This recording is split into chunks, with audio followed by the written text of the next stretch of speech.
رب العالمین۔ اور یقین جانیے صبح اٹھ کے آنا، آپ اٹھتے ہیں کتنے فائدے ہوتے ہیں، نماز باجماعت پڑھتے ہیں، اپنے دن کا آغاز قرآن سے کرتے ہیں، پھر آپ نماز اشراق پڑھتے ہیں، کتنا دن کا مبارک آغاز ہے۔ اور اگر میں اور آپ سوئے رہیں میرے بھائیوں، نہ دنیا کے لیے ٹھیک ہے نہ دین کے لیے ٹھیک ہے۔ ڈاکٹر کہتے ہیں جو صبح کی آکسیجن ہے پورے 24 گھنٹوں میں نہیں ملتی، اس کی صحت کبھی ٹھیک نہیں رہ سکتی جو بندہ صبح نہیں اٹھتا۔ اور ایک آخری حدیث سن لیں، اللہ کے پیارے نبی صلی اللہ علیہ وسلم نے خوشخبری سنائی تھی ان لوگوں کے لیے جو فجر کی نماز آ کے باجماعت پڑھتے ہیں۔ اللہ کے پیارے نبی کا یہ فرمان ہے کہ وہ بندہ اللہ کی حفاظت میں آ جاتا ہے، وہ اللہ کی ذمہ داری میں آ جاتا ہے۔ اور کون ہے جسے اللہ کی حفاظت کی ضرورت نہیں ہے؟ کون ہے کہ جو اللہ کی ذمہ داری میں نہیں آنا چاہتا؟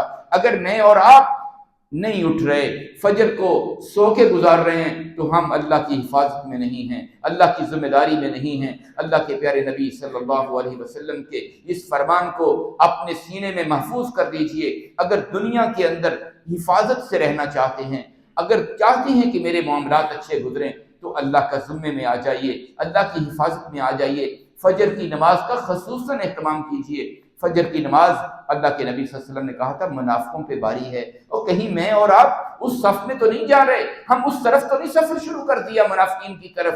آئیے آج فکر کریں، آئیے آج فیصلہ کریں کہ ہم نے قرآن سے وابستہ ہونا ہے، ہم نے پکے نمازی بننا ہے، ہم نے رسول اللہ کی اطاعت کرنے والے بننا ہے۔